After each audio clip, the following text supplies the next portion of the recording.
Session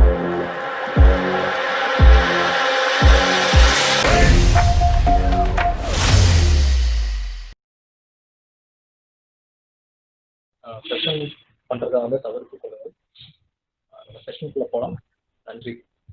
மணியண்ணா சாரை பத்தி ஒரு விஷயம். அனைவருக்கும் வணக்கம். நான் தெரியறேன்னா தெரியலன்னு தெரியல.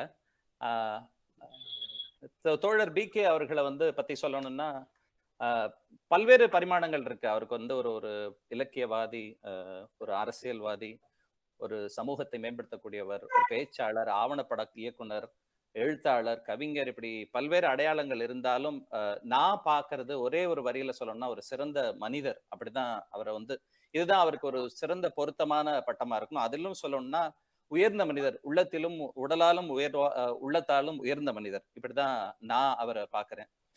அவருடைய வந்து பெரும்பாலான மனிதர்கள், நான் பல்வேறு இலக்கியவாதிகளோடும் அரசியல்வாதிகளோடும் தொடர்ந்து இயங்கிக் கொண்டு இருக்கும்போது நான் பாக்குறது வந்து பல்வேறு நபர்கள் வந்து இந்த இலக்கியத்தையும் இந்த இயற்கையும் வந்து கொய்து கொண்டிருக்கும் பொழுது தோழர் BK வந்து தன்னுடைய இலக்கிய சிந்தனைகளை பாவாகவும் இயற்கை சிந்தனைகளை ஊடாகவும் செய்து இந்த சமூகத்தை தொடர்ந்து நெய்து கொண்டு இருக்கிறார். அப்படித்தான் நான் பாக்குறேன். இவருடைய ஒவ்வொரு காலகட்டத்திலையும் வந்து இவர் இந்த சமூகம் மேம்படுறதுக்காக தொடர்ந்து பல களப்பணிகளை செஞ்சுட்டே இருக்காரு. கல்லூரி நாட்கள்ல வந்து பாரதி கவிதா மண்டலம்ங்கிற அமைப்பை வச்சு தமிழகம் இல்ல, ஒட்டுமொத்த இந்தியாவில் இருக்கிற ஒட்டுமொத்த கவிஞர்களையும் ஒரே கொடையில, பாரதியின் கொடையில் கீழே கொண்டு வந்து அந்த காலத்துல இருந்தே தொடர் பணியாற்றிட்டு இருக்காரு. உங்கள நிறைய பேருக்கு தெரிஞ்சிருக்கும், இவர் வந்து வங்கி பணிகள்ல இருந்தவர். இந்த சமூகம் இன்னைக்கும் வந்து தமிழ்நாட்டுல இருக்கிற, இந்தியால இருக்கிற எல்லா வங்கிகள்லயும் வந்து டாய்லெட் ஃபெசிலிட்டி இருக்கு அப்படின்னா இவருடைய நீண்ட நெடிய போராட்டங்கள், எழுத்துக்களாலும் பேச்சுக்களாலும் தொடர்ந்து அதை வலியுறுத்தி, அதோட விளைவுதான் இன்னைக்கு நீங்க வங்கியில பாக்குற எந்த வங்கிக்குள்ள போனாலும் கழிவறைகள் இருப்பது வந்து அதற்கு அடிக்கோலிட்டவர் இவர் தான். தொடர்ந்து வந்து பல களப்பணிகளை தீவிரமாக செஞ்சுட்டே இருக்காரு. ஆவணப்படங்கள் எடுக்கும்பொழுது எல்லாரும் வந்து ரொம்ப கமர்ஷியல் பிலிம்ஸ் எடுத்துட்டு இருக்கும்பொழுது இவர் எடுத்த படங்கள்லாம் சொந்த காசை செலவு பண்ணி ஆவணப்படங்கள் நிறைய எடுத்திருக்காரு. நம்ம கீழ்வெண்மணி சம்பவத்தை அடிப்படையா வச்சுட்டு ராமையாவின் குடிசை எடுத்திருக்காரு. அப்புறம் நம்ம கும்பகோணம் தீ விபத்தை அடிப்படையாக கொண்டு என்று தனியம் அப்படிங்கறது எடுத்திருக்காரு. இவருடைய எனக்கு இல்லையா கல்வி அப்படிங்கிற ஆவணப்படம் வந்து தமிழக கல்வி சூழல்ல ஒரு பெரிய மாற்றத்தை ஏற்படுத்தினதுன்னா அந்த ஆவணப்படம் தான் பெரிய அளவுல ஒரு பெரிய தாக்கத்தையும் மாற்றத்தையும் ஏற்படுத்திய படம். வாச்சாத்தி சம்பவத்தை அடிப்படையாக கொண்டு ஆவணப்படம் எடுத்திருக்காங்க. இந்த மாதிரி தொடர்ந்து சமூகத்திற்காக தொடர்ந்து தன்னை ஒட்டுமொத்தமாக தியாகம் செய்து அர்ப்பணித்து தம் உடல், பொருள், ஆவி அனைத்தையுமே செலவு பண்ணி இந்த சமூக மேம்பாட்டுக்காக தொடர்ந்து உழைத்து கொண்டிருப்பவர். இன்னொரு நல்ல ஒரு விஷயம் சொல்லணும்னா, சொல்லுக்கும் செயலுக்கும் வித்தியாசம் இல்லாதவர். பல பேர் வந்து மேடையில ஒரு மாதிரி பேசுவாங்க, வேற மாதிரி அவங்களுடைய வாழ்க்கை வேற மாதிரி இருக்கும். ஆனா சொல்லுக்கும் செயலுக்கும் வித்தியாசமே இல்லாம பழகக்கூடியவர். நம்ம கோவைக்கு வந்து கோவையோட மாப்பிள்ளை அப்படிதான் நாமெல்லாம் வந்து உரிமையோட அடையாளப்படுத்திக் கொள்ளணும். இங்க இருக்கிற பெரும்பாலானவர்களுக்கு உங்க இன்ஃபேக்ட் நம்மளுடைய கோவை குளங்கள் பாதுகாப்பு அமைப்பை பத்தி அவருக்கு தொடர்ந்து அவர் உன்னிப்பாக கவனிச்சுட்டே இருக்காரு உங்களுடைய பணிகளை. பல நேரங்கள்ல அவரை சந்திக்கும் பொழுது உங்களுடைய பணிகளை பத்தி நானும் ரவீந்திரன் சாரும் அவரோட பகிர்ந்துட்டு இருக்கோம். அவர் ரொம்ப பிரமிப்பா பார்த்தாரு. கூடிய சீக்கிரம் நம்மோடு இணைந்து நம்ம குளக்கரையில சுத்தி வருவாரு. அவர் வந்து பிரிச்சுவலா வந்து குளத்துக்கு வரலைன்னாலும் அந்த குளத்தோட அமைப்பு எப்படி இருக்கும், அங்க என்னென்னலாம் இருக்கு, என்னென்ன பணிகள்லாம் செஞ்சிருக்கு அப்படிங்கிறது அவருக்கு வந்து நல்லாவே தெரியும். இந்த இயற்கையை பத்தி ஒரு புரிதல் ஏற்படணுங்கிறதுக்காக சென்னையில வந்து சூர்யா அவர்கள் நடத்தின இந்த சென்னை பெருவெள்ளம், அதையும் பத்தி நான் சொல்லி ஆகணும். ஆக்சுவலா சென்னை பெருவெள்ளம் நடந்த பொழுது இவர் வந்து இவருடைய இல்லம் வேற, அலுவலகம் வேற. அலுவலகத்துல இருக்கிற பெருவெள்ளத்திற்கு முதல் மழைக்கு முன்னாடி இருக்கிற இவருடைய புத்தகங்கள் எல்லாத்தையும் எடுத்து வச்சு டேபிள் மேல எடுத்து வச்சுட்டு வந்துட்டாங்க. ஆனா அது 2வது பெருமழையில வந்து ஒட்டுமொத்தமா மேல தண்ணி வந்துருச்சு. இவரு அங்க போய் பார்த்துட்டு அந்த சொன்ன வார்த்தைகள் எனக்கு இன்னும் மனசுல இருக்கு. இந்த ஒட்டுமொத்த சென்னை பெருவெள்ளத்துல வந்து நிறைய என்னுடைய பொருட்சேதாரங்கள் எக்கச்சக்கமா போச்சு. ஆனா நான் வைத்திருந்த புத்தகத்திலிருந்து அந்த தண்ணியை அடிச்சுட்டு போய் அந்த புத்தகத்திலிருந்து எழுத்துக்கள் எல்லாம் மிதந்து என் கண்ணோடே வந்ததை பார்க்கும்பொழுது எனக்கு கண்ணீர் விட்டு அழுதேன். அந்த பெருவெள்ளத்தோடு என்னோட கண்ணீரும் சேர்ந்து கலந்தது அப்படின்னு சொல்லும்பொழுது அந்த வார்த்தைகள் வந்து ஒரு மனிதன் எழுத்துக்களையும் இலக்கியத்தையும் எவ்வளவு உணர்வுபூர்வமா நேசிக்கிறாரு அப்படிங்கறது அந்த வார்த்தைகள் இருந்து நம்ம புரிஞ்சுக்க முடியுது. சென்னை பெருவெள்ளத்தின் போது எல்லாரும் தத்தளிச்சிட்டு இருந்த அந்த காலகட்டத்துல இவர் வந்து அந்த பாலத்துக்கு அடியில இருந்து இவரும் இவருடைய நண்பர்களும் சேர்ந்து அங்க இருக்கிற மக்களுக்கு எல்லாம் பெரிய அளவுல உதவி செஞ்சுட்டு இருந்தாங்க. ஒரு காலகட்டத்துல வந்து தன்னால செய்ய முடியலன்னு அங்கிருந்து இமீடியட்டா புறப்பட்டு டாக்ஸி எடுத்துட்டு வந்து இங்க வந்து கோவைக்கு வந்து C4TN அமைப்பிட்ட இருந்து வந்து எனக்கு கண்டிப்பா வந்து என்னுடைய சென்னை மக்கள் எல்லாம் தவிக்கிறார்கள், இங்க இருக்கிற சகோதரர்கள் உதவணும் அப்படின்ட்டு அங்க இருக்கிற கண்ணுக்கு தெரியாத நபர்களுக்காக யார் யாரோ கண்காணாத நபர்கள் எல்லாம் துயரத்தில் இருக்கிறார்கள், எளிய மனிதர்கள் துயரத்தில் இருக்கிறார்கள் அப்படிங்கிறதுக்காக இவர் தன் உயிரை பணையமைச்சு இங்க வந்து கோவைக்கு வந்து கோவையிலிருந்து நிவாரண பொருட்கள் எல்லாம் எடுத்துக்கொண்டு போய் பகிர்ந்து அளித்த பெரிய உள்ளத்திற்கு சொந்தக்காரர். இவரை பத்தி சொல்லணும்னா சொல்லிட்டே இருக்கலாம். நான் சொல்றதை விட அவர்கிட்ட இருந்து நாம நிறைய இன்னைக்கு கேட்கணும் அப்படின்னு நினைக்கிறேன். அந்த இன்னும் ஒண்ணு சொல்லிக்கிறேன். அந்த சூர்யா ஃபவுண்டேஷன்ல இருந்து இந்த சென்னை பெருவெள்ளத்துக்கு அப்புறமா வந்து தமிழகத்துல இருக்கிற ஒட்டுமொத்த இயற்கை சார்ந்த அமைப்புகள் எல்லாத்தையும் சேர்த்து ஒரு 3 நாள் நிகழ்வுகள் நடத்தினாங்க. அதுல பல்வேறு தரப்பட்ட வல்லுநர்கள் அவர்களுடைய கருத்துக்களை எல்லாம் பகிர்ந்தாங்க. அந்த ஒட்டுமொத்த அமைப்பையும் முத்தாய்ப்பாக அதை எல்லாத்தையும் தொகுத்து இறுதியா வந்து வழங்கக்கூடிய ஒரு குரலாக, தமிழகத்தின் ஒட்டுமொத்த குரலாக தோழர் BK அவர்கள் தான் அதுல வந்து முழக்கமிட்டாங்க. தமிழகத்தின் ஒரு முக்கியமான புள்ளி, இயற்கையிலும் இயற்கை சார்ந்த பணிகளிலும் இலக்கியம் சார்ந்த பணிகளிலும் முக்கியமான நபர். இன்னும் கோவைக்கு காக்கை குருவி எங்கள் ஜாதி என்று சொன்ன பாரதி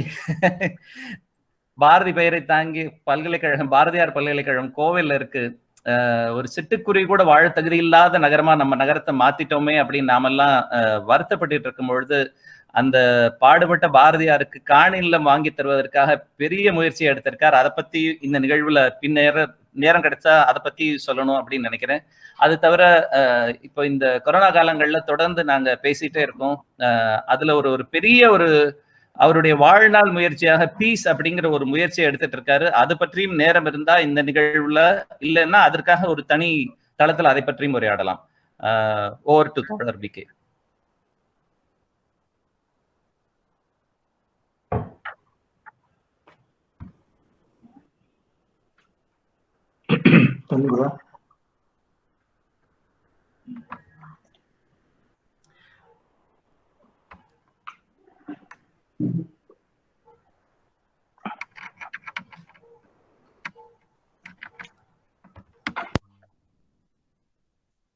நீங்க தொடரலாம் தோழர். ஆரம்பிக்கலாமா? ஆரம்பிக்கலாம். ஓ சரி. எல்லா உயிரும் இன்பம் எய்துக, எல்லா உடலும் நோய் தீர்க, எல்லா உணர்வும் ஒன்றாதல் உணர்க. அனைவருக்கும் பணிவான மாலை வணக்கம்.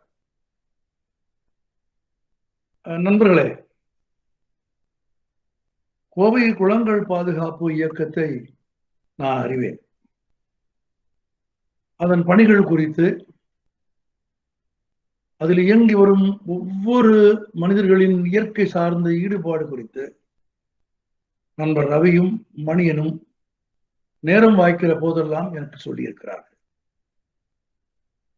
நான் கோவைக்கு வந்து இருந்திருக்கிறேன் என்ற போதிலும் கூட, நீங்கள் பணி செய்யும் நாட்களில் வேண்டுமானால் நான் உங்களை சந்தித்தது இல்லையே தவிர, உங்கள் பணியால், உங்கள் உழைப்பால் உயிர் பெற்ற குளங்களை நான் அறிவேன். ஒரு குளம் உயிர் பெறுகிற போது அங்கே வெறும் தண்ணீர் மட்டும் வருவதில்லை, பல் உயிர்கள் வந்து கூடுகிற ஒரு மாபெரும் உயிர் இயக்கமாக ஒரு குளம் மாறிவிடுகிறது. நாம் நேரடியாக சில செய்திகளுக்கு போக வேண்டும் என்று விரும்புகிறேன். உங்கள் எல்லோருக்கும் பொதுவாக நான் ஒன்றை சொல்ல விரும்புகிறேன். இந்த பணியில் ஈடுபட்டிருக்கிற எல்லோருக்கும் தாங்கள் என்ன செய்து கொண்டிருக்கிறோம், எத்தகைய பணியில் ஈடுபட்டுக் கொண்டிருக்கிறோம் என்பது குறித்த அக்கறையும் விழிப்புணர்வும் ஆர்வமும் ஈர்க்கும். உங்களுக்கு ஏற்கனவே இருக்கிற விழிப்புணர்வை, உங்களுக்கு ஏற்கனவே இருக்கிற ஆர்வத்தை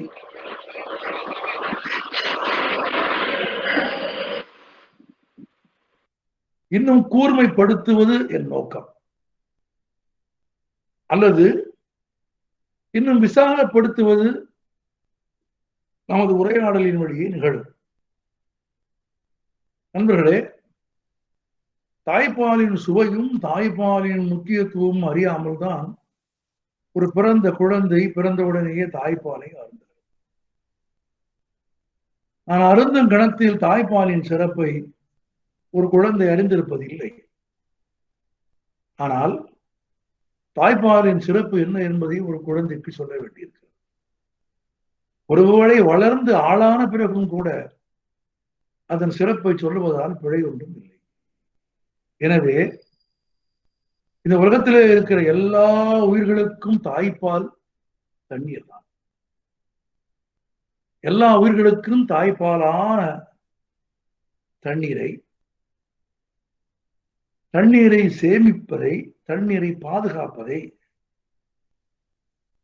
தண்ணீரை பிணைத்திருப்பதை நிகழ்த்தும் உங்கள் செயல்களில் இருந்து இயற்கையை நாம் எப்படி புரிந்து கொள்கிறோம் என்கிற ஒரு பரவலான அறிமுகத்தோடு துவங்கினால் பிறகு தண்ணீரின் வழியாக பயணம் செய்து நாம் இன்றைய சூழலுக்கும் பேச போய்விடலாம். நண்பர்களே, இந்த மனிதன் என்கிற இந்த உயிர் இந்த உலகில் இருக்கிற ஒட்டுமொத்த இயற்கையின் ஒரு பகுதி. ஒரு பகுதி என்றால் மிகச்சிறிய பகுதி.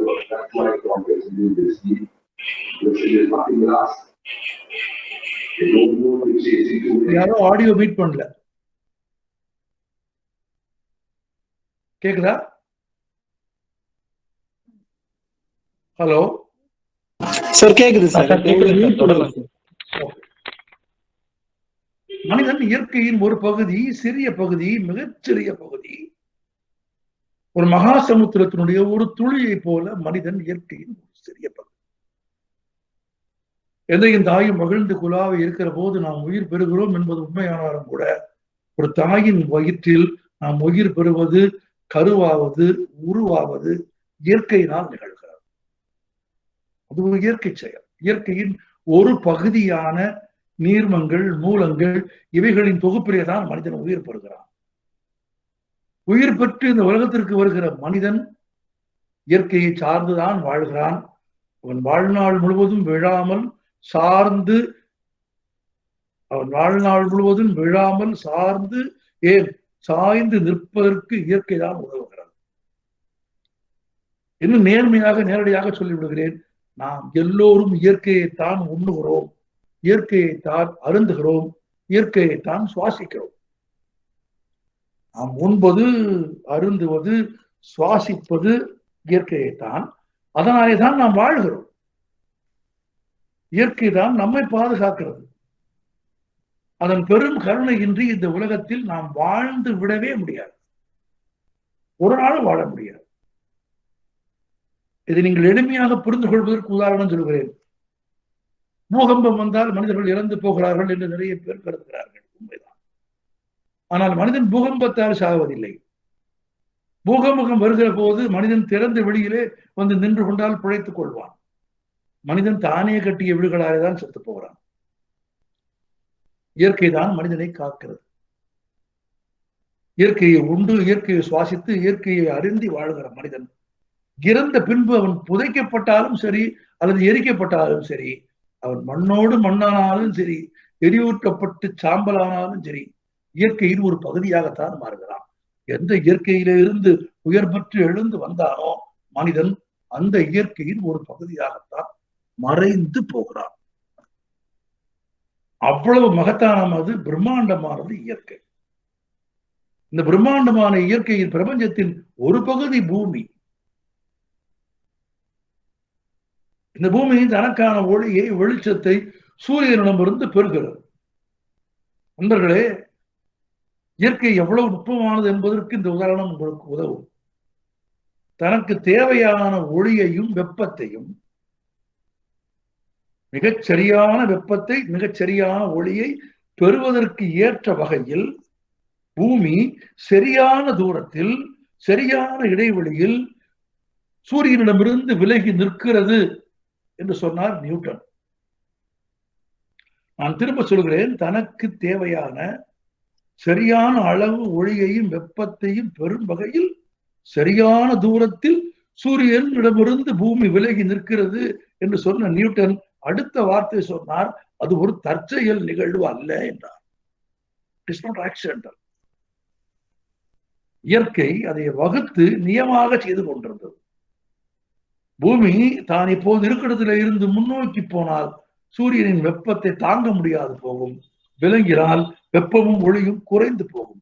எனவே சரியான தூரத்தில் தன்னை நிறுத்தி கொண்டு தனக்கு தேவையான ஒளியையும் வெப்பத்தையும் சூரியனிடமிருந்து பெறுவது தற்செயலானது அல்ல என்றால், அந்த பேரியக்கத்தின் அற்புதத்தின் ஒரு பகுதியாக இருக்கிற இந்த பூமியிலே நாம் வாழ்கிறோம். அடிப்படையான சில உண்மைகளை நினைவிலே வைத்துக் கொள்ளுங்கள். நாம் வாழ்வதற்கு இந்த பூமியை விட்டால் வேறு எந்த இடமும் கிடையாது. அதை விஞ்ஞானம் தெளிவாக உண்மையாக சொல்லிவிட்டது. மனிதன் நிலவில் கால் வைத்திருக்கலாம், ஆனால் இன்னும் கால்கோள் வைக்கவில்லை. வாழ்வதற்கான இடம் இந்த பூமியை விட்டால் நமக்கு வேறு இடம் இல்லை. இந்த பூமியினுடைய 3/2 பகுதி நீர்தான். கம்பராமாயணத்திலே மகாகவி கம்பன் பூமியை வர்ணிக்கிற போது பாடுகிறான், உடுத்த நீர் ஆடைகள் உருவச் செவ்விகள் என்று பாடுகிறான். பூமியை ஒரு பெண்ணாக உருவகம் செய்து கம்பன் பாடுகிறான். நமது மரபில் இந்த உலகத்தில் எப்போதும் பூமியை பெண்ணாகத்தான் நாம் பார்த்திருக்கிறோம், வழிபட்டிருக்கிறோம். பூமி தாய் என்றுதான் சொல்லுவோம். நாம் பூமி தாய் என்று இன்றைக்கு சொல்லுகிற அந்த பூமியை பெண்ணாக உருவகித்து கம்பன் பாடுகிற போது கம்பன் பாடினான், உடுத்த நீர் ஆடைகள் உருவச் செவ்விகள் என்று பாடினான். அதாவது ஆடையாக நீரையே உடித்துக் கொண்டிருக்கிறாள், அழகான தோற்றத்தை உடையவள் என்று கம்பன் 10 நூற்றாண்டுகளுக்கு முன்பு பாடினான் என்பது நமது மொழியின் சிறப்பு. அப்படி வாழ்வதற்கு ஏற்ற இடமாக இந்த உலகத்தில் இந்த பூமி மட்டும்தான் இருக்கிறது. நண்பர்களே, நீங்கள் நினைவில் வைத்துக் கொள்ளுங்கள், இந்த உலகத்திலேயே சிறந்தது யார் என்று கேட்டால் தாய் என்று எல்லோரும் சொல்லிவிடுவார்கள். நம்முடைய மரபிலே அதான் மாதா பிதா குரு தெய்வம் தான், அதுதான் வரிசை. நபிகள் நாயகம் ஸல்லல்லாஹு அலைஹி வஸல்லம் ஒருவர் கேட்டார், இந்த உலகத்திலேயே மிகச் சிறந்தது யார் என்று கேட்டார். தாய் என்றார். இரண்டாவதாக யாரை சொல்வீர்கள் என்று கேட்டார். தாய் என்றார். மூன்றாவதாக யாரை சொல்வீர்கள் என்று கேட்டால் தயக்கமே இல்லாமல் ஸல்லல்லாஹு அலைஹி வஸல்லம் தாய் என்றார். உண்மைதான், இந்த உலகத்திலேயே உயர்ந்தவர் தாய் தான். ஆனால் தாயினும் உயர்ந்த ஒன்று இந்த உலகத்திலே உண்டு என்றால் அது இந்த பூமி. எனில் உங்கள் தாய், என் தாய், உங்களுக்கும் எனக்கும் உணவளிப்பாள். உங்கள் உடம்பில் இருந்தும் என் உடம்பில் இருந்தும் வெளியேறுகிற கழிவை நீக்கி சுத்தம் செய்வாள். ஆனால் இந்த பூமி என்கிற தாய் தான் இந்த உலகத்திலே இருக்கிற எல்லா உயிர்களுக்கும் உணவளிக்கிறார். எல்லா உயிர்களுக்கும் உணவளிப்பது மட்டுமல்ல, எல்லா உயிர்களின் உடம்பிலே இருந்து வெளியேறுகிற கழிவை தான் உண்டு மீண்டும் அதை நாம் உண்பதற்கான உணவாக மாற்றித் தருகிற பெருமையும் பூமிக்கே உண்டு. வாழத்தக்கதும் வாழ்வதற்கு ஏற்றதும் வாழ்வதற்கு வேறு மாற்று இடமும் இல்லாதது இந்த உலகம் ஒன்றுதான். இருப்பது ஒரு பூமி தான். உலகம் பிறந்தது எனக்காக என்று யாரும் பாடிவிட முடியாது. ஓடும் நதிகளும் எனக்காக என்றெல்லாம் பாட முடியாது. உலகம் பிறந்தது நமக்காக. நமக்காக என்றால் மனிதர்களுக்காக மட்டுமல்ல, எல்லா உயிர்களுக்குமானது இந்த உலகம். இந்த உலகில் தோன்றிய மாபெரும் விஞ்ஞான முன்னேற்றங்கள், லேப்டாப்புகள், கணினிகள், புத்தகங்கள், நூலகங்கள், இவைகளால் உண்டான மாபெரும் விஞ்ஞான முன்னேற்றம், கல்வி அறிவும் மனிதனின் கண்களை திறந்திருக்க வேண்டும். ஆனால் மாறாக இயற்கையிடமிருந்து வரம்பு மீறி இறங்கையை சுரண்டுமாறு மனிதர்களை இந்த உலகம் ஆக்கிவிட்டது. நுகர்வு கலாச்சாரம், சந்தை கலாச்சாரம், எல்லாவற்றையும் பெற்று பிழைக்கும் பேராசை. நண்பர்களே, ஆய்வாளர்கள் சொல்லுகிறார்கள், இந்த உலகத்திலே இருக்கிற எல்லா உயிர்களுக்கும் தேவையான எல்லாம் இந்த பூமியிலே இருக்கிறது. ஆனால் தேவைக்கு அதிகமான பேராசை கொண்டவர்களின் தேவைகளை அல்லது பேராசை கொண்டவர்களின் தேவைக்கு மிஞ்சிய ஆசையை இந்த உலகத்தால் நிவர்த்தி செய்ய முடியாது. எதற்காகவெல்லாம் இயற்கையை சீரழித்தோம்? எதற்காகவெல்லாம் இயற்கையை அவமதித்தோம்? தண்ணீருக்கும் தங்கத்துக்கும். தந்தங்களுக்காக யானைகள் கொல்லப்பட்டிருக்கின்றன. யானைகள் கொல்லப்பட்டால் காடு எவ்வளவு அழியும் என்று பேசினால் அதற்கு 1 மணி நேரம் ஆகும். ஒரு யானை கூட்டம் ஒரு காட்டை எவ்வளவு வாழ வைக்கும் என்று, அவ்வளவு இதற்கு யானை இட்ட சாணத்தில் விளைகிற புழுக்களை தின்று வாழ்கிற நூற்றுக்கணக்கான பறவைகள் உண்டு. அதன் சாணம் கூட இன்னொரு உயிருக்கு உணவு தந்து கொண்டே இருக்கும். அது உண்கிற உணவிலே இருக்கிற கனிகளே இருக்கிற விதைகள், பழங்கள் அதன் உடம்பிலே இருந்து அரைகுறையாக செமித்து தோல் நீக்கி சாணத்தோடு வெளியே வருகிற போது, வெளியே வந்து மண்ணில் விழுகிற போதே விளைகிற பக்குவத்தை ஒரு விதைக்கு யானையின் உடம்பிலே இருக்கிற ஜீரண சக்தி கொடுக்கிறது. யானைகளை கொண்டிருக்கிறோம். தண்ணீருக்கும் தங்கத்திற்கும் எலும்புக்கும் எண்ணெய்க்கும் ரோமத்திற்கும் உலோகத்திற்கும் சிறகுகளுக்கும் இறைச்சிற்குமான வேட்டையை நடத்தி இயற்கையை சீரழித்திருக்கிறோம். ஒரு உயிர் தொடர்ச்சியான மாபெரும் இயற்கையின் கண்ணியை, அதன் பிணைப்பை அறியாது அதை சீரழித்தோம். தன் சுயநலத்திற்காக மனிதன் இதை வெட்டி இருக்கிறான். ஒரு தீவிலே வாழ்ந்த பறவைதான் டோடோ என்கிற ஒரு பறவை. நீங்கள் படித்திருப்பீர்கள். பிலிப்பைன்ஸ் நாட்டிலே இருந்தார் பறவை. வந்து இறங்கிய டச்சுக்காரர்களை பார்த்து, முதன்முறையாக அவர்களை பார்த்து, ஆகோ நம்மை போல ஒரு உயிர்கள் வந்திருக்கிறது என்று நெருக்கமாக வந்து நின்றது டோடோ பறவைகள். டோடோ பறவைகள் அதிகம் பறக்காத ஒரு தீவில் வாழ்ந்தவை. ஏனெனில் அவைகளை வேட்டையாடும் மனிதர்கள் இல்லாததால் பறக்கும் தேவையற்று நூற்றாண்டுகளாக பறக்காமல் மனிதர்களோடு நடந்து பழகுகிற பண்புக்கு மாறின டோடோ பறவைகளை எளிதில் தன்னோடு பழகுவதாலேயே இறைச்சிக்கு பயன்படுத்தி ஒரு டோடோ பறவை கூட இல்லாமல் அங்கு கரையிலே போய் இறங்கி எல்லோரும் தின்று தீர்த்தார்கள். ஆனால் டோடோ பறவைகளை அழித்து முடித்த பிறகு கண்டுபிடித்தார்கள். ஆனால் 30 ஆண்டுகள் கழித்துதான் கண்டுபிடிக்க முடிந்தது. உலகின் கடைசி டோடோவையும் கொன்ற பிறகு கண்டுபிடித்தார்கள். டோடோ என்கிற பறவை இல்லாவிட்டால் கல்வாரி என்கிற மரம் முளைக்காது. ஏனெனில் கல்வாரி மரத்தின் விதைகளை உண்டு செமித்து அதன் கடினமான தோலை நீக்கும் அமிலத்தன்மை உள்ள உணவு பாதை டோடோவுக்கு மட்டும்தான் இருந்தது. வேறு எந்த உயிருக்கும் இல்லை. டோடோக்களின் அழிவு கல்வாரி மரங்களின் அழிவிலே போய் முடிந்தது. ஒரு பறவைக்கும் ஒரு மரத்துக்கும் என்ன உறவு? ஒரு பறவைக்கும் மரத்துக்கும், மரத்துக்கும் கனிக்கும், மரத்துக்கும் உயிருக்கும், உயிருக்கும் மனிதனுக்கும், மனிதனுக்கும் நதிக்கும், நதிக்கும் கடலுக்கும் என்று இயற்கையின் எல்லாம் ஒன்றோடு ஒன்று பிணைந்திருக்கிறது. நாம் சாதாரணமாக சொல்கிறோம். நான் தலைப்பு கேட்டபோது, ரவீந்திரன் கேட்டபோது மறுநாளே சொன்னேன், நீரின்றி நீர் இல்லை என்று. இந்த தலைப்பை நான் உங்களுக்கு இப்போது அறிமுகப்படுத்தி விட வேண்டும் என்று விரும்புகிறேன். இந்த தலைப்பு 2 பொருள் சுட்டுவது. ஒன்று, கோவையின் குளங்களில் இன்றைக்கு நீர் இருக்கிறது என்றால் நீங்கள் இருப்பதால் இருக்கிறது, அதனால் நீரின்றி நீர் இல்லை என்று உங்களை பாராட்டுவதற்காக வைத்த தலைப்பு ஒன்று. இன்னொன்று, கடல் நீர் இன்றி மழை நீர் இல்லை. நீரின்றி நீர் இல்லை, நீங்கள் இல்லாமல் நீர் இல்லை. கோவையை பொறுத்தவரையில் நீங்கள் இல்லாமல் கோவையின் குளங்கள் இல்லை என்பதால் நீரில்லை என்பதால் நீர் இல்லை என்று ஒரு பொருளும், கடல் நீர் இல்லை என்றால் மழை நீர் இல்லை என்று ஒரு பொருளும் வைத்தேன். இன்றைக்கு நாம் தேடி பாதுகாத்து சேமிக்கிற இயற்கை, மரங்கள், காடுகள், தண்ணீர், இவர்கள் எல்லாவற்றுக்கும் ஆதாரமானது என்ன? தண்ணீர் தான். தண்ணீர் தான். தண்ணீரை எங்கே இருந்து பெறுகிறோம்? கடல் நீர் தான் ஆவியாகி மழையாக பொழிகிறது. நம்ம ஊர்ல நிறைய பேர் சாதாரணமாக சொல்வார்கள், உபரியாக பெய்கிற மழை நீர் எல்லாவற்றையும் வீணாக கொண்டு போய் கடலில் சேர்க்காமல் நாமே பயன்படுத்திக் கொள்ள வேண்டும் என்று பலர் பேசுவதை நீங்கள் கேட்டிருப்பீர்கள். இல்லை, ஒன்றை நன்றாக நினைவில் வைத்துக் கொள்ளுங்கள். பெய்கிற மழையில் கடல் நீருக்கும் பங்கு இருக்கிறது. பெய்கிற மழை நீர் எல்லாவற்றையும் நாமே தேக்கி வைத்து, நாமே குடித்து, நாமே குளித்து தீர்த்து விடலாம் என்று கருதினால், கடலுக்கு போகும் நன்னீரின் அளவு குறையுமானால் கடலின் உப்புத்தன்மை ஏறி கடல் நீர் மாசுபடும் என்று கண்டறிந்தவர்கள் தமிழர்கள்.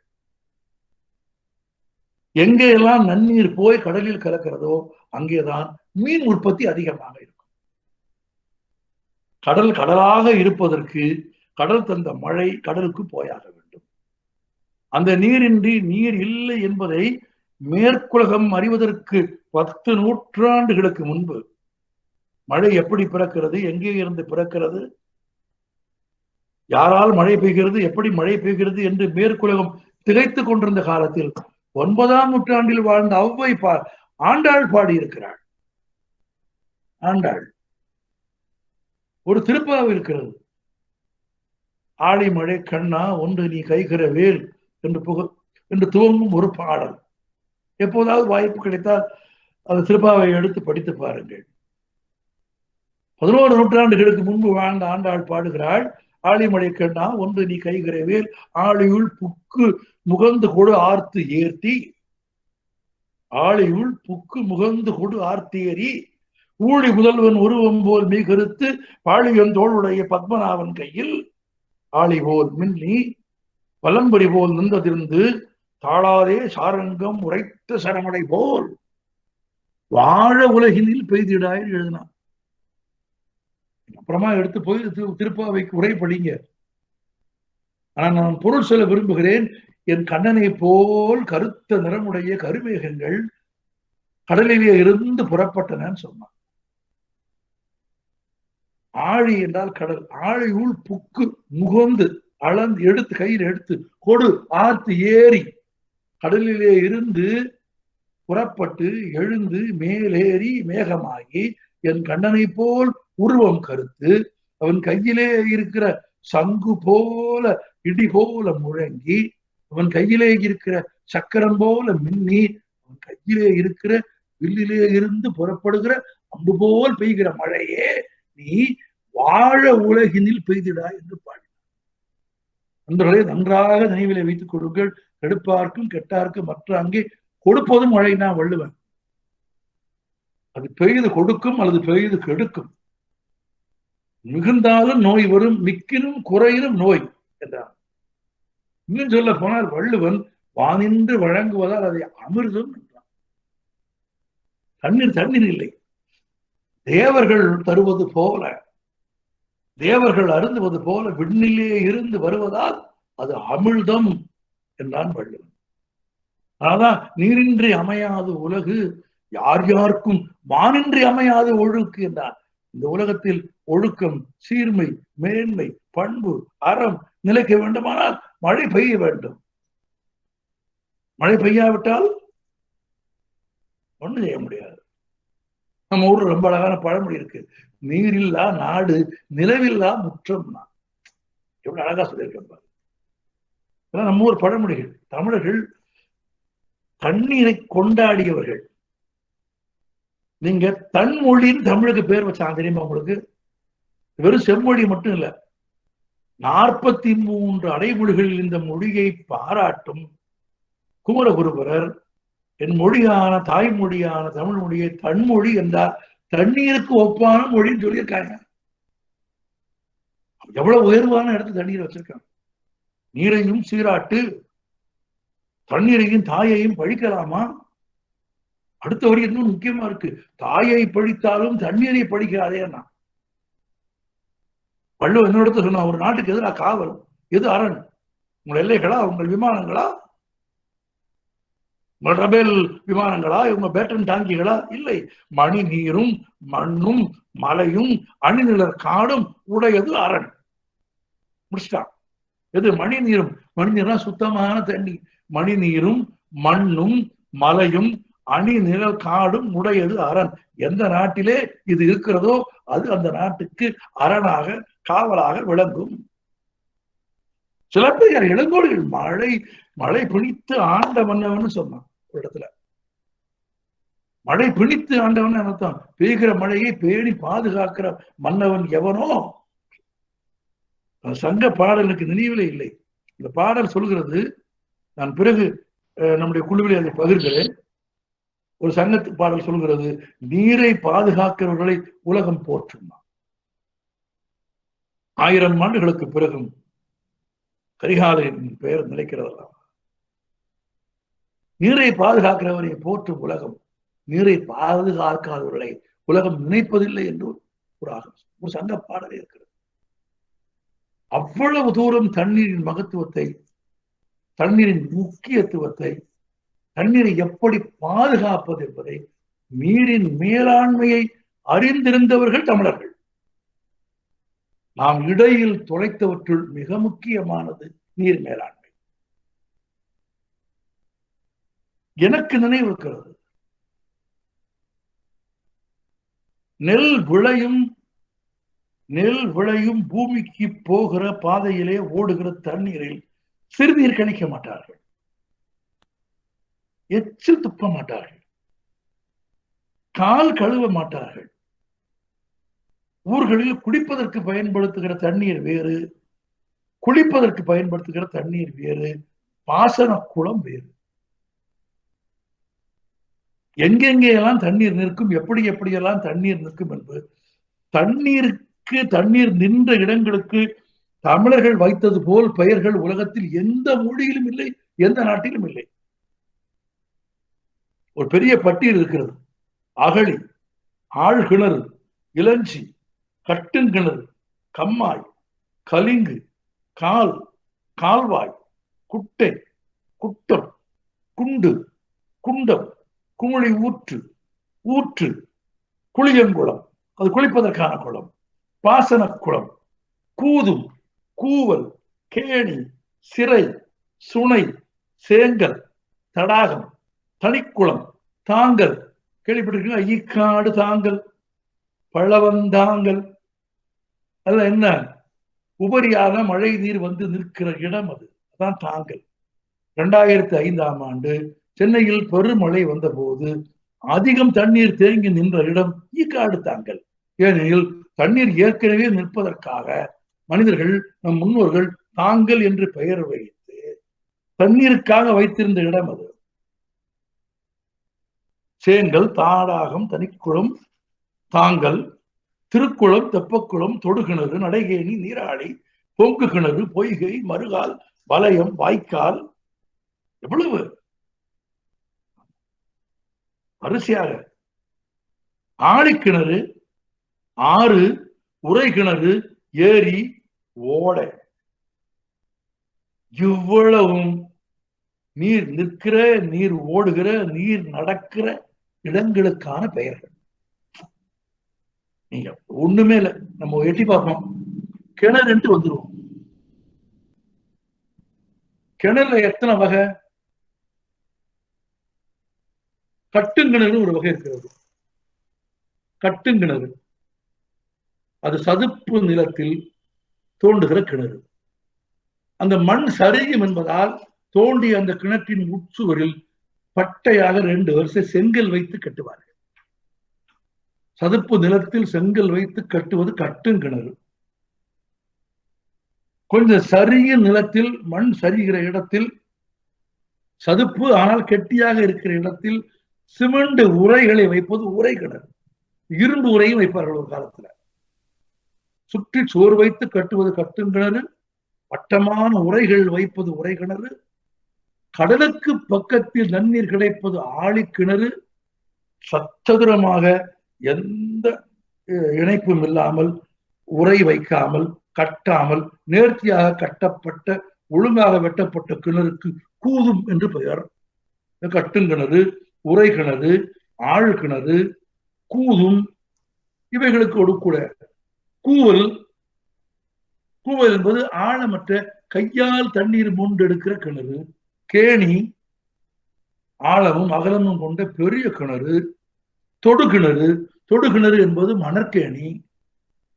வள்ளுவர் சொன்னா பார்த்தீங்கன்னா, கற்றனை தூரும் மணற்கேணின்னா அது மாதிரி தொட்ட இடத்தில் மண்ணில் தோண்டிய இடத்தில் தோண்ட 2 அடியில் 5 அடியில் தண்ணீர் வருவது. தொட்டவுடன் தண்ணீர் வருவதால் அது தொடுகிணறு. இரவெல்லாம் குப்பு குப்பு குப்பு குப்பு குப்பு குப்புன்னு ஊற்று பொங்கிக் கொண்டே இருந்தால் அது பொங்கு கிணறு. நல்ல பாறை போல இருந்து இறங்குவதற்கு பாறை வைத்து உள்ளே போய் தண்ணி எடுத்தால் அது நடை கிணறு, கட்டு கிணறு, உரை கிணறு, ஆழிக்கிணறு, கூதும், கூவல், கேணி, தொடுகிணறு, பொங்கு கிணறு, நடைக்கேணி. இது நாம சாதாரண வெளியிலிருந்து பார்த்து சொல்ற கிணறுங்கிற ஒரு வார்த்தைக்கு பின்னே இருக்கிற வகைகள் இவ்வளவும் இருந்தது. நீரை கொண்டாடியவர்கள் தமிழர்கள், நீரை வணங்கியவர்கள் தமிழர்கள். பிறப்பில் நீர், பிறந்த குழந்தைக்கு அது பிறந்த மண் நீரைத்தான் முதலில் தருவார்கள். தேனும் பாலும் அல்லது பொன்னும் தொட்டு தருவதெல்லாம் பின்னால காசும் பணமும் வந்ததற்கு பிறகு. ஆதியில் மனிதன் பிறந்த மண்ணிலே இருந்து தண்ணீர் எடுத்து கொடுத்தான்.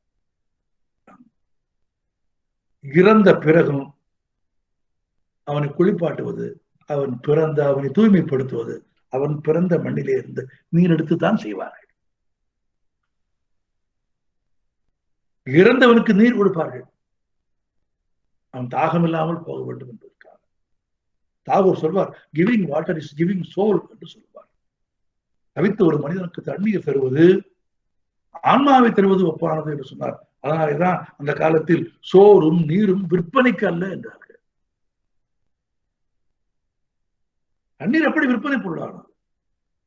தான் தயாரிக்கிற ஒரு பேனாவை, தான் உற்பத்தி செய்கிற ஒரு மேசையை, ஒரு நாற்காலியை, தன் உழைப்பால் உருவாக்குகிற ஒரு பொருளை விற்பதற்கு ஒரு மனிதனுக்கு உரிமை உண்டு, மனித குலத்திற்கு உரிமை உண்டு. தண்ணீர் நம் உழைப்பால் உருவானதில்லையே. இயற்கை தந்த அமிர்தமான பெருங்குடையான தண்ணீரை எப்படி விற்கலாம்? விடுதிகளுக்கு போனால், ஹோட்டல்களுக்கு போனால், சாப்பிடுகிற இடத்துக்கு போனால் இலவச ஒய்ஃபை கிடைக்கிறது. வியப்பாக இருக்கிறது. இணைப்பு இலவசமாக கிடைக்கிறது. குடிக்கிற தண்ணீரை காசு கொடுத்து வாங்க வேண்டியிருக்கிறது. You have free Wi-Fi, ஆனால் your water bottle will be charged. யார் தண்ணீரை விற்பனை பொருளாக்கியது? தண்ணீர் பூமியின் குருதி. குருதியை விற்பனை பொருளாக்கியது பூமி. இந்த மண்ணின் குருதி அது. மனித உடம்பில் ரத்தம் ஓடுவது போல இந்த பூமியின் உடம்பில் ஓடுகிற குருதி தண்ணீர். எல்லாவற்றையும் காதலும் அன்பும் கடவுளின் கருணையும் விளைபொருளாக்கப்பட்ட ஒரு சமூகத்தில் தண்ணீரும் விளைபொருளாகிவிட்டது. ஏன் ஒரு சமூகம் தண்ணீரை பாதுகாக்க தவறியது? தண்ணீரை போற்றி வழிபட்டு, தண்ணீரை புகழ்ந்து, தண்ணீர் தங்குகிற இடத்திற்கெல்லாம் பெயர் வைத்து, மொழியால், பண்பால், கலாச்சாரத்தால், வாழ்க்கை முறையால் தமிழர்கள் தண்ணீரை பேணிய பண்பாட்டை, கலாச்சாரத்தை இழந்ததன் விளைவு தண்ணீர் விலை பொருளான. இன்றைக்கும் 7.5 கோடி 8 கோடி இந்தியர்களுக்கு குடிநீரே கிடையாது. எதையோ குடிக்கிறார்கள். தூய்மையான குடிநீர் 8 கோடி இந்தியர்களுக்கு கிடையாது. இந்தியர்களுக்கு மட்டுமில்லை, என்ன இந்தியா, உலகம் யாவையும் தாமல வாக்கலும் என்று பாடிய முன்னோர்கள் வாழ்ந்த பரம்பரை நம்முடைய. உலகளாவிய பார்வையோடு சொல்கிறேன், இந்த உலகில் வாழ்கிற 3 மனிதர்களில் ஒருவருக்கு தூய்மையான குடிநீர் இல்லை. ஒருவன் நல்ல தண்ணீர் கிடைக்காமல், நல்ல தண்ணீர் குடிக்காமல் வாழ்ந்து கொண்டிருக்கிறான். இந்தியாவில் உலகின் நல்ல குடிநீரில் 4% தான் இந்தியாவிலே இருக்கிறது. இந்திய நதிகள் தருவது 4% தான். ஆனால் 14% தேவை இருக்கிறது. நல்ல தண்ணீர் இல்லாவிட்டால் என்ன என்று அறியாதவன் போல அதிகாரத்தில் இருக்கிற ஒருவன் கேட்கலாம்.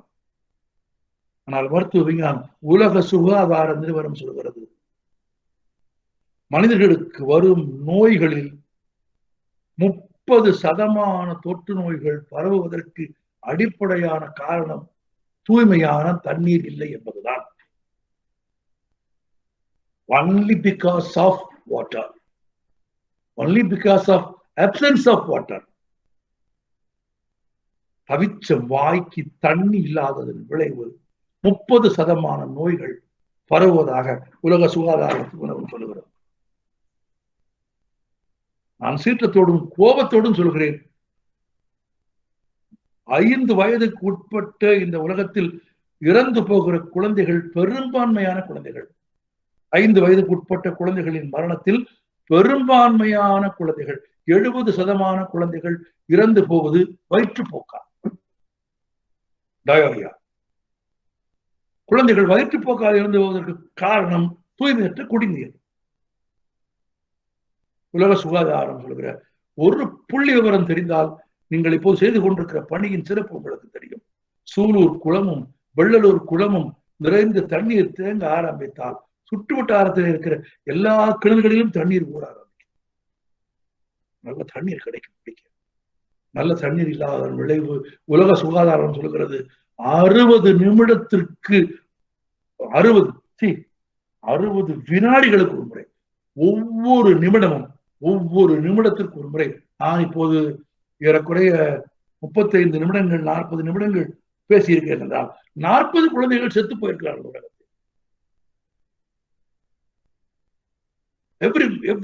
எவ்ரி மினிட், ஒவ்வொரு நிமிடமும் ஒரு குழந்தை இறந்து போகிறது வயிற்றுப்போக்கால். அதற்கு காரணம் குடிப்பதற்கு போதுமான நன்னீர் இல்லாததன் விளைவு. இது உலகின் நிலைமை. பயன்படுத்தப்படுகிற நீரில், மனிதர்கள் பயன்படுத்துகிற தண்ணீரில் 80-90% அளவு தண்ணீரை சுத்திகரிக்க செய்யாமலேயே அதை வெளியேற்றி விடுகிறோம். அது சுற்றுப்புற சூழலில் பெரும் சீர்கேட்டை உண்டாக்குகிறது. அந்த சீர்கேட்டின் விளைவாக கிடைக்கிற தண்ணீரை குடிக்கிற குழந்தைகள் வயிற்றுப்போக்கின் காரணமாக இறந்து கொண்டே இருக்கிறார்கள். ஒரு பொது சுகாதாரத்திற்கான கட்டமைப்பு உலகம் முழுவதும் உருவாகவில்லை. குடிக்க தண்ணீர் இல்லாத ஒரு உலகம் என்று ஆன பிறகு எல்லோருக்கும் உத்தரவாதமான ஒரு உலகம் எங்கே இருக்கிறது? நான் சொன்னதை திரும்ப சொல்கிறேன். நீங்கள் உற்பத்தி செய்கிற ஒரு நாற்காலியை, ஒரு மேசையை, ஒரு கணினியை, ஒரு ஆடையை, ஒரு செருப்பை நீங்கள் விற்கலாம். நீங்கள் உற்பத்தி செய்தீர்கள், நீங்கள் உழைப்பை செலுத்தினீர்கள், மூலதனம் போட்டீர்கள், நீங்கள் செய்த பொருள், அதற்கு ஒரு விலை வைத்து நீங்கள் விற்கலாம். தண்ணீரை நீங்களா உருவாக்கினீர்கள்? தண்ணீரை நீங்கள் தான் நம்ம உருவாக்கினோம். அது வான் பெய்தது, அது வான் தந்த அமிழ்தம். தான் உற்பத்தி செய்யாத ஒரு பொருளை விற்கும் உரிமை மனிதனுக்கு இல்லை, இந்த உலகத்தில் எவருக்கும் இல்லை. ஆனால் அதை விற்பனை பொருள் ஆக்கினோம். விளைவு என்ன? பெரும் தொற்று நோய்கள் பரவுவதற்கு அது ஒரு காரணமாகிவிட்டது. கேட்டால் என்ன சொல்வார்கள்? தண்ணீர் கிடைக்கவில்லை. தண்ணீர் ஏன் கிடைக்கவில்லை? வானம் பொய்த்தது. வானம் ஏன் பொய்த்தது? காடுகளை அழித்தோம். காடுகளை ஏன் அழித்தீர்கள்? உங்கள் தேவைகளுக்காக அழித்தீர்கள். காடுகள் அழிந்ததால் தண்ணீர் குறைந்தது, ஆறுகள் மாசுபட்டன. இயற்கையின் மாபெரும் சுழற்சி, கடல் நீர் ஆவியாகி மழையாகி குறிஞ்சியில் பெய்து, குறிஞ்சி அந்த தண்ணீரை குடித்து, மலை என்பது பாறை அல்ல, கடினமான பஞ்சு பொதி. பார்ப்பதற்கு கல்தானே தவிர இயற்கை அதை நுண்ணுயிரான பல்லாயிரக்கணக்கான வாயும் கண்களும் கொண்ட பஞ்சு பொதியாக படைத்திருக்கிறது. பெய்கிற மழையை மலை குடிக்கிறது, பாறை குடிக்கும். குடித்த தண்ணீரை கொஞ்சம் கொஞ்சமாக பாறை வெளியேற்றும். கொஞ்சம் கொஞ்சமாக பாறை மலைகளில் வெளியேற்றுகிற ஓடைகள் தான் ஒன்று சேர்ந்து அருவியாகி ஓடி வந்து சமவெளிக்கு வந்து நதியாகி குளத்திற்கு கண்மாய்க்கு வந்து திரும்ப கடலுக்கு போகிறது. இந்த சுழற்சியை, நீர்வட்ட பாதையின் சுழற்சியை நாம் தகர்த்தோம். காடுகளை அழித்தோம், மலைகளை தரைமட்டமாக்கினோம். விளைவு பருவநிலை பொய்த்தது, மழை இல்லாமல் போனது, மாறி போனது. இயற்கையின் சமன்பாட்டை சீர்குலைத்ததன் விளைவு தண்ணீர் பற்றாக்குறை ஏற்பட்டது. பற்றாக்குறையை பயன்படுத்தி தண்ணீரை விளைபொருளாக மாற்றிக்கொண்டார்கள். இருப்பதற்கு விரும்புகிறவர்கள், எதையும் பெற்று பிழைக்க வேண்டும் என்று விரும்புகிறவர்கள், நான் சொன்னது போல காதலையும் கருணையையும் கடவுளின் அன்பையையும் கூட சாமியும் கூட போனால் 1000 ரூபாய் பணம் கொடுத்தால் 2 மணி நேரத்தில் கும்பிடலாம், 5000 ரூபாய் கொடுத்தால் அரை மணி நேரத்தில் கும்பிடலாம், 50,000 ரூபாய் கொடுத்தால் 5 நிமிடத்தில் கும்பிட்டு விடலாம், 1,00,000 ரூபாய் கொடுத்தால் நீங்கள் தங்கி இருக்கிற விடுதிக்கு சாமி வந்தாலும் வந்து விடலாம். எல்லாவற்றையும் இருக்கிற ஒரு சமூகத்தில் தண்ணீரையும் இருக்கிறார். இயற்கை இருப்பு 2012ஆம் ஆண்டு மட்டும் இந்த உலகத்தினுடைய பெரிய ஆதிக்க சக்திகள், வளர்ந்த வளர்ச்சியுற்ற அறிவாளிகளும் விஞ்ஞானிகளும் பெரிய சாதனையாளர்களும் நிலவை தொட்டவர்களும் செவ்வாயை திருப்பி போட்டவர்களும் புதனை புரட்டி போட்டவர்களும் வாழ்கிற பெரிய மேதைகளும் நாகரிகம் மிக்கவர்களும் போக்குவரத்து விதிகளை ஒழுங்காக கடைபிடிக்கிற சீமான்களும் வாழ்கிற உலகின் வளர்ந்த நாடுகள் போருக்கு செலவிட்ட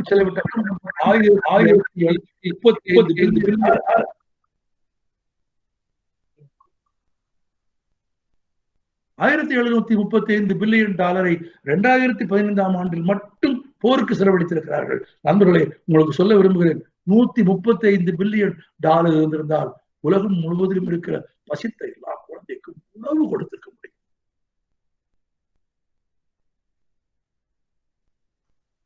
வயிற்றுக்கு சோறிட்டு இருக்க முடியும்.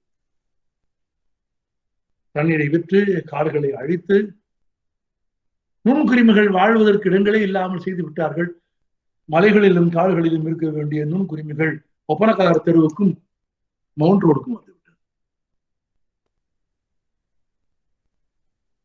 இவர்கள் நடத்தையால், இவர்கள் நடந்து கொண்ட முறைமையால் கொரோனா வந்தது. உங்கள் ஆயுதங்களால் கொரோனாவை தடுக்க முடியவில்லை, உங்கள் அதிகாரத்தால் கொரோனாவை தடுக்க முடியவில்லை, கட்சிமாரிகளால் நம்மை காப்பாற்ற முடியவில்லை. மிக பெரும் உடையணிந்த பிரதமர்களால், மிக பெரும் உடையணிந்த அதிபர்களால், மிக பெரும் செல்வாக்கு மிகுந்த நாடுகளால், வல்லரசுகளால் ஒரு சிறிய கிருமியோடு போராடவே முடியவில்லை. எல்லோரும் விழுந்துபட்டார்கள். உலகம் ஒரு கிருமியின் முன்பு மண்டியிட்டு விட்டது. அதிகாரம் தோற்றுவிட்டது, ஆயுதங்கள் தோற்றுவிட்டது, அரசுகள் தோற்றுவிட்டது. நான் உங்களுக்கு சொல்ல விரும்புகிறேன், இனி நாம் தான் நம்மை காப்பாற்றிக் கொள்ள வேண்டும். எப்படி நம் குழந்தைகளை நாம் காப்பாற்றினோமோ அப்படியே நம்மை நாம் காப்பாற்ற வேண்டும். நம்மை நாம் காப்பாற்ற முடியாதபடி 4-5 மாதங்களாக எல்லாமே உண்மைதான், எல்லாமே மூடி கிடக்கிறது, எல்லா பாதையும் அடைத்து கிடக்கிறது. எனக்கு தெரியும், அடிப்படை தேவைகளுக்காக, அன்றாட செலவுகளுக்காக கூட மனிதர்கள் போராடுகிற துயரமான நாட்களை நாம் சந்தித்துக் கொண்டிருக்கிறோம், கடந்து கொண்டிருக்கிறோம் என்று எனக்கு தெரியும். ஆனால் நான் நம்பிக்கை மீது எப்போதும் நம்பிக்கை வைப்பவன். இது ஒரு அடர்ந்த இயற்கைதான் எப்போதும் வெல்லும். இயற்கையை மனிதனால் ஒருபோதும் வெல்ல முடியாது. வெல்ல வேண்டும் என்று கருதினால் கூட வெல்ல முடியாது. இயற்கைக்கு முன்பு மிகச் சிறியவன் மனிதன், மிக மிகச் சிறியவன் மனிதன். இயற்கையின் கருணையாலே தான் நாம் வாழ்ந்து கொண்டிருக்கிறோம். நான் கொரோனாவுக்கு பிந்திய காலத்துக்கு வருகிறேன். எந்த நூற்றாண்டிலும் இப்படி இருந்ததில்லை. நம் முன்னோர்கள் இப்படி ஒரு நோயை கண்டதில்லை, இப்படி ஒரு நோய்க்கு அஞ்சி யாரும் வாழ்ந்ததில்லை. எல்லா பாதைகளும் அடைக்கப்பட்டிருக்கிறது. ஒவ்வொரு காலடியிலும் ஒரு இருண்ட நிழல் கிடக்கிறது, எனக்கு தெரியும். ஆனால் நான் எல்லோருக்கும் சொல்ல விரும்புகிறேன், இருண்ட நிழல் இருக்கிறது என்றால் இருண்ட நிழலுக்கு பக்கத்திலே ஒளி இல்லாமல் ஒரு இருண்ட நிழல் உருவாகாது. மிக அருகிலேயே ஒரு நிழல் இருக்கிறது. நமக்கான ஒளியை நாம் பெற முடியும், நம்மால் பெற இயலும். நான் இன்னும் கூட மிக நீண்ட காலமாக சொல்லிக் கொண்டே இருக்கிறேன், இந்த கொரோனா காலம் என்பது ஒரு சிறிய கரு மேகம்தான். இது கடந்து போகும். ஒரு நாளும் ஒருபோதும் நமது பரந்த வானத்தை அது அது அதை அது இருட்டாக்கி விடாது, அது இருட்டாக்கி விட முடியாது. ஒரு நோயும் நோய் சூழலும் அரசும் அரசின் கையால் ஆகத்தனங்களும் அல்லது இப்போது இருக்கிற வணிகமயமாகிவிட்ட சூழல் வேண்டுமானால் நமது வாழ்க்கையை சீர்குலைப்பது போல ஒரு தோற்றம் தரலாம். நினைவில் வைத்துக் கொள்ளுங்கள், ஒரு பறவையின் கூட்டை யார் வேண்டுமானாலும் கரைத்து விடலாம். திரும்ப சொல்கிறேன், நினைவில் வைத்துக் கொள்ளுங்கள், ஒரு பறவையின் கூட்டை யார் வேண்டுமானாலும் கலைத்து விடலாம். ஆனால் அதன் பரந்த வானத்தை ஒருவராலும் கலைக்க முடியாது. அதற்கு ஒரு பரந்த வானம் எப்போதும் இருக்கிறது. நாம் மீண்டு வருவோம். நாம் மீள்வதற்கு பல வழிகள் உண்டு. ஆனால் நான் ஒரு வழி சொல்ல விரும்புகிறேன். அது வள்ளுவன் சொல்லிக் கொடுத்ததான். ஆகாறு அடைவிட்டது ஆயினும் கேடு இல்லை, போகார் அகலா கடை என்பான் வள்ளுவன்.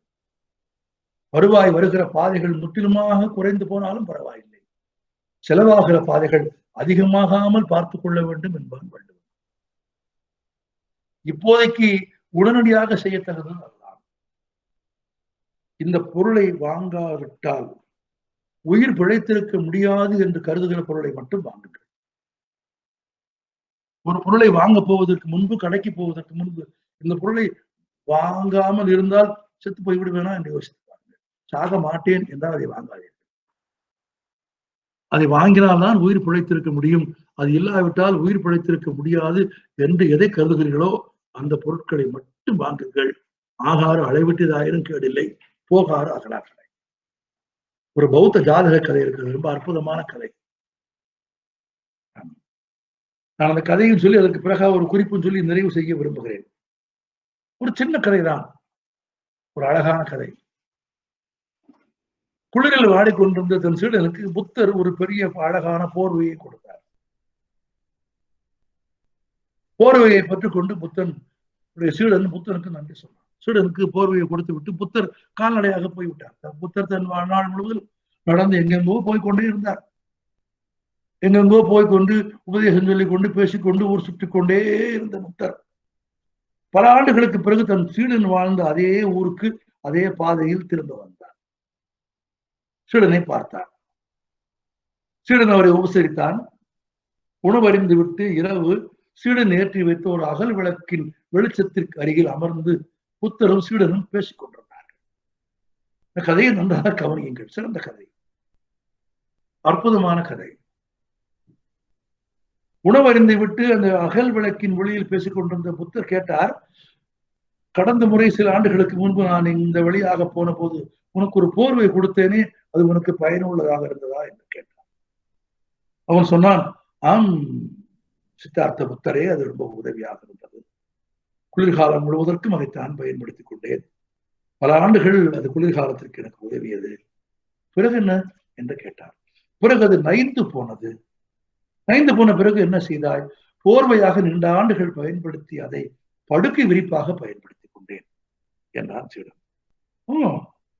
பிறகு என்றார் புத்தர். சில காலம் படுக்கை விரிப்பாக பயன்படுத்திய பிறகும் பயன்படுத்த முடியாத நிலைமை வந்த போது அதை திரைச்சிலையாக பயன்படுத்திக் கொண்டேன் என்றார். பிறகு என்றார் புத்தர் புன்னகைத்தவாறு. சீடன் சொன்னான், திரைச்சிலையாகவும் அது பயன்பட்டு நைந்த பிறகு அதை வெட்டி இரண்டாக நான்காக மடித்து இரண்டாக தைத்து 2 தலையணை உரையாக பயன்படுத்திக் கொண்டேன். ஓ, அதற்கு பிறகு என்ன செய்தாய் என்றார். தலையணை உரைகளும் பயன்பட்டு தீர்ந்த பிறகு அவைகளை கால் மிதியாக பயன்படுத்திக் கொண்டேன். சிரித்துக் கொண்டே புத்தர் சொன்னார், கால் மிதியான பிறகு அது நைந்து பிரிந்து ஒன்றுக்கும் இல்லாமல் போயிருக்குமே என்றான். சீடன் பணிவோடு சொன்னான், இல்லை குருதேவா, நைந்து பிரிந்து போன அந்த கால் மிதியின் நூலிலே இருந்து திரி எடுத்து விளக்கு போட்டிருக்கிறேன். அந்த விளக்கிலே தான் நீங்களும் நானும் பேசிக் கொண்டிருக்கிறோம் என்று சொன்னான். நம்மிடம் இருக்கிற ஒவ்வொரு பொருளையும் நாம் எவ்வளவு பயன்பாடு மிக்கதாக மாற்றிக்கொள்ள வேண்டும். நம்மிடம் இப்போது இருக்கிற பொருட்களை, புதிய பொருட்களை சேர்க்காமல். Be away from consumerism for some time. அதுதான் இப்போதைக்கு இந்த சூழலில் உடனடியாக நாம் செய்ய வேண்டியது. அடுத்தது, எந்த துறையில் நாம் பணியாற்றினமோ அந்த துறையிலேயே இருந்து கொண்டு தொடர்ந்து பொருள் ஈட்டுவது சிரமமானது என்று கருதினால் முற்றிலும் வேறு புதிய துறைக்கு மாறுவதற்கு தயங்காது. ஆழமாக சிந்தித்து எதிர்காலத்தை யோசித்து திட்டமிட்டு பாருங்கள். இப்போது நீங்கள் பணியாற்றும் துறையில் இனி வரும் ஓராண்டுக்கு அல்லது 2 ஆண்டு காலத்திற்கு எந்த விளைவும் பயனும் இருக்காது என்றால் வேறு மாற்று துறையை, வேறு மாற்று பாதையை தேர்ந்தெடுக்க தயங்காதீர்கள். ஒருவேளை அது உடனடியாக பயன் தராவிட்டாலும் சில மாதங்களுக்கு பிறகு பயன் தரும். ஏனெனில் உண்ணும் உணவுக்கும் உடுத்தும் உடைக்கும் இருக்கும் இடத்திற்கும் யார் வீட்டு வாசலிலும் போய் நிற்காத ஒரு வாழ்க்கையை ஒரு சுயமரியாதை மிக்க ஒரு வாழ்க்கையை ஒவ்வொரு மனிதனும் வாழ வேண்டியிருக்கிறது. அதற்கு நீங்கள் அரசுகளை நம்பி பயனில்லை, இந்த அமைப்பை நம்பி பயனில்லை. எங்கள் குளங்கள் பாதுகாப்பு இயக்கம் என்று வைத்திருக்கிறீர்களே, அப்படியானால் யோசித்து பாருங்கள், ஏற்கனவே இருந்த குளங்களை பாதுகாப்பற்று போக செய்தது யார்? நம்மை போலவே ஒரு திருக்கூட்டம் பாதுகாப்பற்று போக செய்ததால் தானே பாதுகாப்பதற்கு ஒரு இயக்கம் வந்தது. நான் இப்போதெல்லாம் படிக்கிறேன், சுற்றுச்சூழல் பாதுகாப்பு இயக்கம் என்று எழுதுகிறார்கள். ரொம்ப சிரிப்பாக இருக்கிறது. மொழி இருப்பதால் மனிதன் செய்கிற சேட்டை அளவே கிடையாது. சுற்றுச்சூழல் தான் நம்மை பாதுகாக்கிறது. நாம் ஒன்றும் சுற்றுச்சூழலை பாதுகாக்கவில்லை. நாம் சுற்றுச்சூழலை பாதுகாப்பாக சொல்லிக் கொள்வது அகந்தையினால் சொல்லிக் கொள்வது. மாறாக சுற்றுச்சூழலை பாதுகாப்பது என்று முழக்கம் வைப்பதற்கு தேவையில்லாத அளவிற்கு இந்த உலகத்தில் நாம் வாழ்கிற வாழ்க்கை முறையை மாற்றிக்கொள்ளும். நான் நிறைவாக சொல்ல வருகிறேன் நண்பர்களே, நீங்கள் இதுவரை செய்த பணிகள் வெறும் பணிகள் அல்ல, திருப்பணிகள்.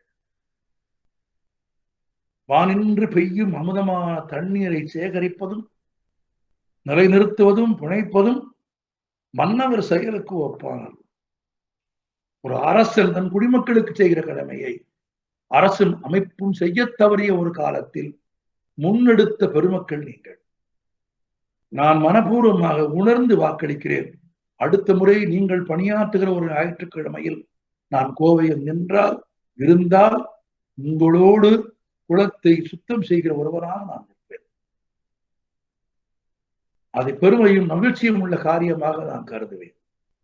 ஏனெனில் அது கோவையில் மட்டுமல்ல, இந்த இயக்கம் கோவையிலிருந்து திருப்பூருக்கும் ஈரோட்டுக்கும் கொரோனா பரவுவதை விடவும் தீவிரமாக குளங்கள் பாதுகாப்பு இயக்கம் பரவ வேண்டும் என்று நான் விரும்புகிறேன். தமிழகம் முழுவதிலும் குளங்களை பாதுகாக்கும் ஒரு இயக்கத்தை கோவை துவக்கி வைத்தது என்ற பெருமை உங்களுக்கு வந்து சேர வேண்டும்.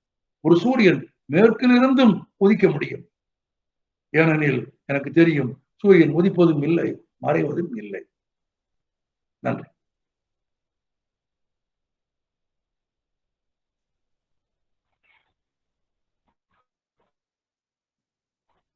ஐயா ரொம்ப நன்றிங்க ஐயா.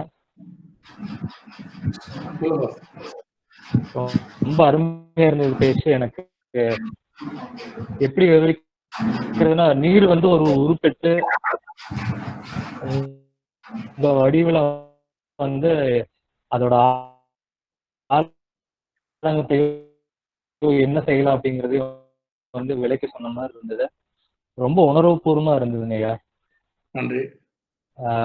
ரொம்ப நாள் கழிச்சு இந்த செஷன் நடத்துறதுல நிறைய பேர் சத்தமா நீங்க பேசுறது கேட்கல. ஐயா வணக்கம், நான் மணிகண்டன். சொல்லுங்க. உங்க உரை வந்து எங்களை ரொம்ப உற்சாகப்படுத்துது. நம்ம தமிழர்களுடைய நீர்நிலைகள் எப்படி பாரம்பரிய இதெல்லாம் எங்களுக்கு ரொம்ப உற்சாகமா இருந்துச்சு. கண்டிப்பா இனியும் உற்சாகமா இந்த வேலைகள் நாங்க நிறைய செய்வோம். நாங்க ஒரு செயல் செய்யறதுக்கு மணிகண்டனா முதல் சொன்ன மாதிரி சென்னையில் நடந்த அந்த கான்ஃபரன்ஸ்ல நீங்க பேசியிருந்தீங்க, யாதும் ஊரே. அதுல நானும் கலந்துகிட்டேன். அதுல ஆமாங்க, அதுல வந்து எனக்கு கிடைச்ச அதுல நிறைய விஷயங்கள் இருக்கு. அதுல இருந்து நம்ம வந்து எங்களுக்கு மறுபடியும் இந்த மாதிரி ஒரு வேலை எனக்கு ஒரு உற்சாகத்தை ஏற்படுத்தி கொடுத்தது. நாங்க ஒன்னும் பெருசா ஒரு எந்த கட்டமைப்பையும் உருவாக்கல. இங்க இருக்கிறது வந்து ஏதோ பாதுகாக்கணுங்கிற ஒரு சின்ன முயற்சி தான் செய்யற மொழிய பெரிய கட்டமைப்பு நீர்நிலைகளை பழைய கட்டமைப்புகளை யாருனாலையும் இந்த காலகட்டத்தில் ஏற்கனவே நம் முன்னோர்கள் உருவாக்கிய நீர்நிலைகளை அமைப்புகளை காப்பாற்றினாலே போதும். ஆமாங்க.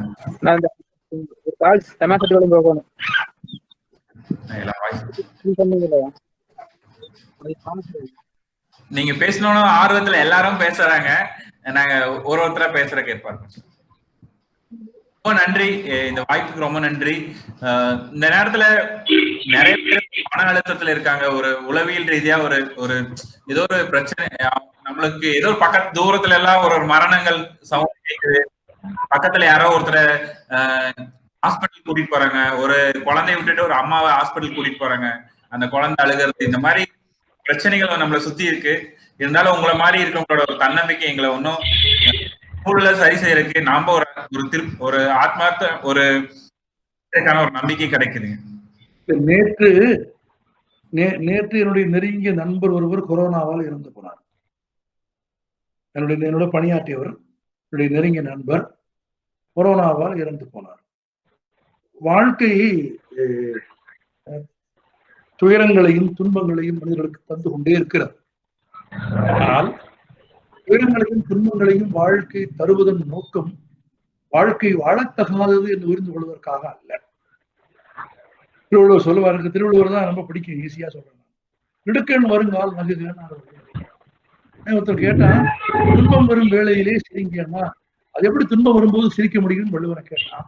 வள்ளுவன் ரொம்ப அருமையா சொன்னான், துன்பம் வரும் வேளையிலே சிரிங்க, ஏன்னா இடுக்கண் வருங்கால் நகுக, அதனை அடுத்து ஊறுவது அகுதப்பது இல்லை வள்ளுவன். பின் அதற்கு அடுத்து வருவது அதுவாக இருக்காது என்பதுதான் வாழ்க்கை.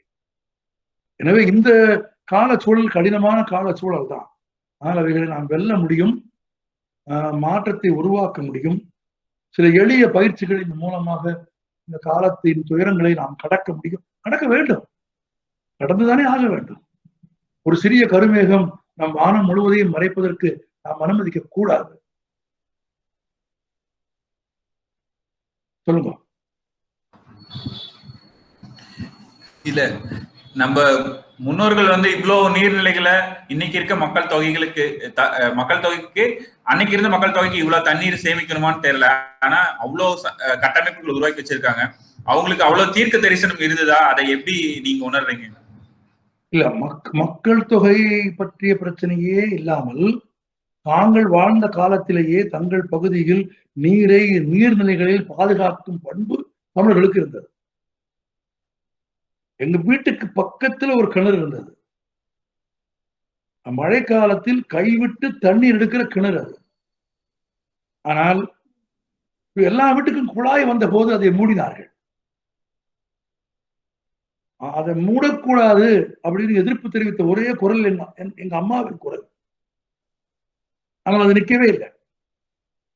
உண்மையில் மக்கள் தொகை அதிகரித்த போது தண்ணீரின் தேவை அதிகரிப்பதை உணர்ந்து நம் முன்னோர்கள் செய்ததை காட்டிலும் கூடுதலான பணிகளை ஆட்சியாளர்களும் அரசும் மக்களும் செய்திருக்க வேண்டும். ஆனால் நாம் என்ன செய்தோம்னா, இருந்தவைகளையும் பாதுகாக்கவில்லை, புதிய அமைப்புகளையும் உருவாக்கவில்லை. அதனினும் கொடுமையாக ஏற்கனவே இருந்தவைகளை சீர்குலைத்தோம். சொன்னால் நீங்கள் ஆச்சரியப்படுவீர்கள், அரசியல் சார்பின்றி சொல்லுகிறேன், தமிழ்நாட்டில் சென்னையில் வள்ளுவர் கோட்டம் இருந்த இடத்தில் ஒரு குளம் இருந்தது. விழுப்புரம் மாவட்ட ஆட்சித்தலைவர் இருந்த இடத்தில் ஒரு குளம் இருந்தது. மதுரையில் இயங்கும் உயர்நீதிமன்றத்தினுடைய மதுரை கிளை இருந்த இடத்தில் ஒரு குளம் இருந்தது. இருந்த குளங்களையும் ஏரிகளையும் மூடி அதன் மீது கட்டிடங்களை உருவாக்கியதை நம் காலத்தில் நாம் செய்த மிகப்பெரிய பிழை. மக்கள் தொகைக்கு ஏற்ப, தேவைக்கு ஏற்ப, அதுதானே விஞ்ஞானம். நான் பேசும்போது ஒரு வரி சொல்லிவிட்டு போறேன், விஞ்ஞான வளர்ச்சிக்கு ஏற்ப அறிவும் வளர்ந்து இயற்கைக்கு முரணற்ற செயல்களை செய்து தன் தேவைகளை இயற்கையோடு இயைந்து காப்பாற்றிக் கொள்வதற்கு மனிதர்கள் தவறினார்கள் என்று சொன்னேன். உங்களுக்கு புரிஞ்சிருக்கும். சொல்லுங்க. வேற யாராவது ஏதாவது கேள்வி கேட்கறதா கேட்டுக்கலாம். இல்லைன்னா ஒரு பாவம் ரொம்ப ஃபேன் குடி போடாம நமக்காக கொஞ்சம் பேசி ஈரத்தை பத்தி பேசல, அவரு உடல்லாம் ஈரம் ஆயிடுச்சு. ஏசி போட்டாலும் எனக்கு வேர்க்குத்தான் செய்யும். ரொம்ப நன்றிங்க. வேற யாராவது கேள்விகள் இருந்துச்சுன்னா கேட்கலாம். களப்பணிக்கு வரேன்னு சொல்லியிருக்காங்க. இந்த பிரச்சனைகள்லாம் நமக்கு சரியாகி ஒரு நாள் நாம் அவர் கூட நேராவே இந்த மாதிரி ஒரு களப்பணியில கலந்துக்கலாம். ரவி எங்க, மணியன் எங்க? ஐயா வணக்கம். வணக்கம், வாங்க. இருக்கேன். ரவீந்திரன் சார், நீங்க பேசுங்க.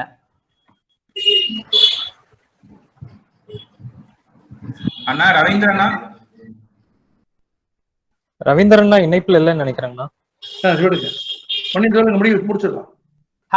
நான் பேசுறது கேக்குதுங்களா? ஒரு சின்ன சொல்லணும்னு நினைக்கிறேன். போல அந்த ஒரு ஒரு உணர்ச்சி நரம்புகள் அப்படியே ஒரு முறுக்கேத்தி விடுற மாதிரி பேசுனா இதேதான். ஒரு இயற்கை சார்ந்த பேச்சு இருக்கும் பொழுது அப்படியே ஒரு உணர்வு ரீதியா பயணப்படுறதுங்கிறது வந்து ரொம்ப ரொம்ப யதார்த்தமா நிகழறது இல்ல. பொதுவாகவே இயற்கை சார்ந்த பேச்சுக்கள் எல்லாமே ரொம்ப ட்ரை ஸ்பீச் அப்படின்ட்டு மக்கள் எல்லாமே கொஞ்ச நேரத்துல வந்து விலகிடுவாங்க. பட் ஆனா இது ஆரம்பத்துல இருந்து உங்க கூடயே பயணப்பட்டு கண்ணு கூட இமைக்க முடியாம பாக்குற மாதிரி இருந்தது உங்க பேச்சு. எப்போதும் போல நெகிழ்வாகவும் மகிழ்வாகவும் உணர்வு பூர்வமாகவும் இருந்தது வழக்கம் போல. இந்த குழுவினரின் பங்களிப்பை பாக்குறதுக்கு இந்த இந்த இந்த நேரத்துல உங்களை அந்த அந்த வெள்ளலூர் குளத்துக்கோ இல்ல அவங்க பணி செய்யற குளத்துக்கோ கூட்டிட்டு போக வேண்டிய பொறுப்பும் கடமையும் என்னோடது. அதை கண்டிப்பா செய்யறேன் அப்படின்னு எல்லா சார்பாகவும் உறுதி. நன்றி. விரைவில் வருகிறேன். ஆமா, நன்றி, சந்திப்போம்.